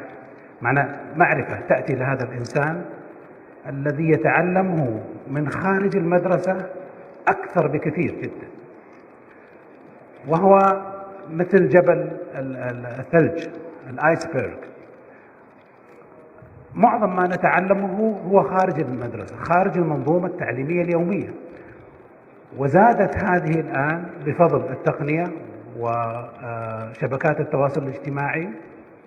فإذا ما نتغير إلى هذا الاتجاه سوف تكون هناك فجوة كبيرة جدا بين المعلم والطالب. المعلم الآن ما زال وسوف يأخذ وقت طويل جدا، وسوف تنقلب عليه الطاولة، لأن الطالب سوف يتعلم أكثر من هذا المعلم خارج المدرسة. انظروا بس أي نوع من التعليم دكتور؟ أنا أتكلم عن التعلم أيا كان هذا التعلم. الإنسان the essence of learning society هو موضوع التعلم نفسه. نتكلم عن education. يعني مجتمع المعرفة ما هو أساسه أن الإنسان يتعلم. إذا يجب أن نغوص إلى هذه المفردة الدقيقة جدا ونتعامل معها، كيف يتعلم الطالب بل وكيف يتعلم المعلم. بعد ذلك نأتي للتعليم، لأنه التعليم سوف يكون مفتوح جدا. انظروا، بختم كلامي، انظروا ماذا فعل تويتر في أقل من سنة في المجتمع السعودي. تأملوا مستوى النضج والمعرفة لدى الكبار والصغار، بل حتى الكبار بدأوا يتعلمون من جديد بفضل التواصل الاجتماعي، وأنا أسميه التعلم غير رسمي، الانفورمال education or learning، أو نسميه، خلينا نكون منحازي لتخصصي، هو التعلم الاجتماعي. كان بالسابق المجتمع هو الذي يعلم، جاءت المدرسة وأصبحت تعلم، الآن نعود للمجتمع الذي يعلم بفضل تقنية الاتصال والتواصل. شكرا دكتور خالد. تفضل. ودي تعليقكم عليها. تفضل الميكروفون لو سمحت. هناك الميكروفون لو سمحت. معليش خلينا نروح هناك، طلب الحديث قبلك. الاسم والوظيفة. شكرا سيد الرئيس. أنا الدكتور يوسف العارف من تعليم جدة. يعني جميل جدا أن نتحدث من الصباح عن مجتمع المعرفة وعصر المعرفة، لكن أظن أننا الآن المعرفة متوفرة، نحتاج إلى ما يسمى بإدارة المعرفة، وإدارة المعرفة تحتاج كثير من الحرية، وبالذات حرية الطالب في التعلم وحرية المعلم في التعليم. نحن في وزارة التربية والتعليم لازلنا نفرض المقرر ونفرض طريقة التدريس ونفرض زيارة المشرف على المدرس ومراقبة المدرس أو المعلم. فالمعرفة والوصول إلى المعرفة تحتاج منا سنوات طويلة حتى نؤسس لهذه الحرية التي يحتاجها المعلم والمتعلم، وبالتالي نحن ننتظر عام 1440 حتى يتحقق لدينا رؤية وزارة التربية والتعليم في الوصول إلى مجتمع المعرفة. يمكن هذا الدكتور خالد اللي يبغى التعلم الاجتماعي، حرية التعلم. نحتاج نتعلم اللي نبغى ونخلي الجداول والضرب ما نبغى نتعلمها. لا أنا أقصد أنه يعني متى نتيح للمعلم والمتعلم أن يحصلوا على المعرفة التي يريدونها، وليست المعرفة التي أريدها أنا كمجتمع والتي أريدها أنا كوزارة. شكرا لكم. شكرا لمداخلتك. تفضل هنا. الله يعافيك. النساء حاضرين والله، بس اعطونا وقت شوي. بسم الله الرحمن الرحيم. السلام عليكم ورحمة الله وبركاته. أخوكم ساعد الزبون، منطقة حائل التعليمية. حياك الله. حقيقة كلنا نقدر الجهود المحلية والعالمية في التطوير والرقي بالأمة والأجيال، وكل ما يقدم محل التقدير، ولكن وهذه الهموم هموم الجميع. نحن نغفل عن حلقة الوصل والناقل بين هذه التقنية للأجيال، ألا وهو المعلم من حيث بداية الاختيار. فنحن لا نريد أن يكون مهنة التعليم مهنة لا مهنة له، كل يذهب إلى كليات الطب والهندسة وكذا، وما بقي منهم يتحول للتعليم. بالعكس، المعلم هو الأساس، المعلم هو باني الأجيال. فلذلك ونحن نؤمن بأن البشر يوجد به تفاوت من حيث القدرات، فنحن يعني حقيقة نرغب ونأمل أن تكون مهنة التعليم هي المهنة الجاذبة الأولى، ونؤمن بهذا الأساس ونؤمن بهذا الناقل، حتى لا تذهب جهودنا نبني المعلم وننسى المستفيد الأساس اللي هو الطالب. نعم. نبني في المعلم وندرب في المعلم، وهو قد يتفاوت في الناقل، هذا الوسيط. فحقيقة كبداية قبل التطوير. شكرا لك. نعم. إلى أن تجهزون أسئلتكم الأخوات نرجع للدكتور جون، ما يخالف بس عشان نرتب الأمور. هناك تجارب عالمية ناجحة هل لديك مختصر معين أو ملخص معين لتجربة ناجحة خلال حياتك التربوية السابقة في يعني إعداد وتأهيل المعلم؟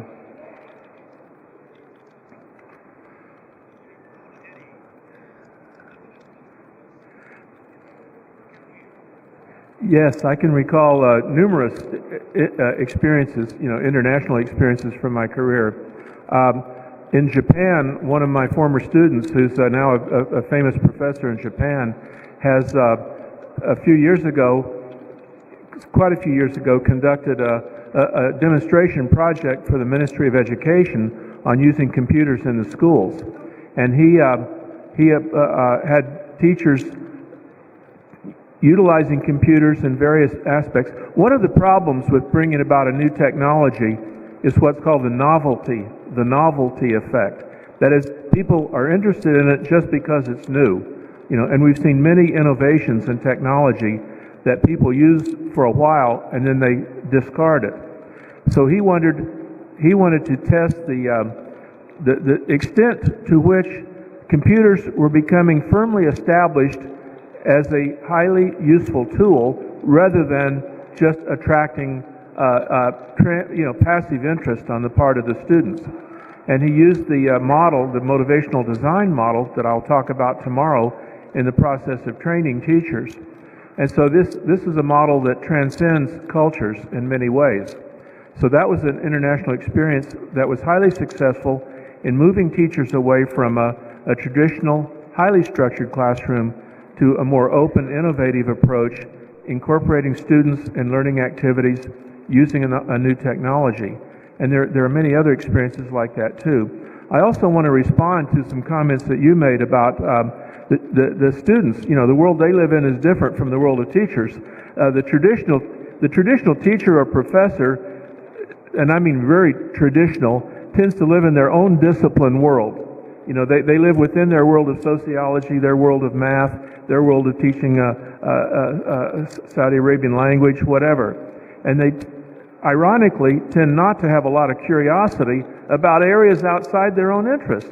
Whereas in this knowledge-based learning environment we're talking about, just one of the chief characteristics of it is to have a broad base of interest and knowledge and constantly be deriving information and sources of interest from varied background areas.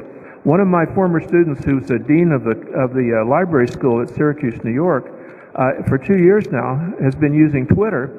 You mentioned Twitter, and she uses it. She has people bring their cell phones, their iPads, whatever, and as the class is being conducted, they're twittering comments back and forth, like side conversations related to the topic. But not only that, it's an open environment. So if they're talking about something at General Motors Corporation, they've had people from General Motors become involved in the discussion. So they have people outside the classroom that are participating in the discussion that's occurring inside the classroom. And this is just one small example. I could give many more of breaking down the walls and engaging the teachers and the students in the broader environment that they're part of, not just keeping everything in the four walls. Thank you very much. الأخوات، إذا كان في أي سؤال من الأخوات أو مداخلة تعليق، 1 2 3 ما في أحد. الأخوات في أي مداخلة؟ الرأس ما أشوف اللي عنده الميكروفون تتكلم يا جماعة. اللي عنده الميكروفون، أي واحدة ترفع ايدها عندها الميكروفون. الأخوات المنظمات.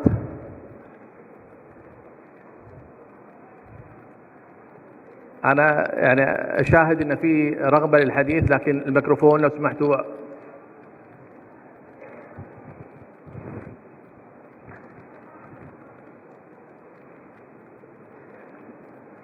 تفضلوا. طبعا احنا موعدنا الى الساعه 11 دكتور علي، احنا حلقه النقاش الى الساعه 11. بدينا ابكر شوي، بس ما دام النقاش حامي وفي رغبه في الحديث خلينا نخلص قبل 11 بشوي. لو سمحتوا الاخوات. طيب في أحد من القاعة الرجال؟ تفضل الميكروفون لو سمحتوا. الميكروفون. Okay, this is Anna Hanaya from KSU. I'm a translation student and a summary translator today here. My question is for Dr. Kim Sung. You have mentioned that Korea isn't satisfied. The teachers aren't satisfied much with the system. Could you please further elaborate on that? And another question is for Dr. John. As someone in the educational domain, in case of someone not being able to be in an active class or not working for some reason or another, what would your role be? What can you contribute with? Thank you. Okay, Kim. Yes, I mentioned before the Korean teachers that don't like to be evaluated from the others, but we are going to try to ask them to take the evaluation, because the education is just not for teachers. Education is for students. So, and in evaluation, we are asking parents to be participated in the evaluation, to give the very useful opinions to teachers. So the teachers usually take the opinions from the parents as a kind of cooperation with the outside of school society. So I think the teacher try to reject the taking the evaluation, but sooner or later they are very happy to be evaluated from the lots of the people from the outside of teachers, outside of schools, including the teacher. Shukran. Dr. John. I'm very sorry, but I did not quite understand the question. Do you still have the microphone? ممكن السؤال مرة ثانية باختصار.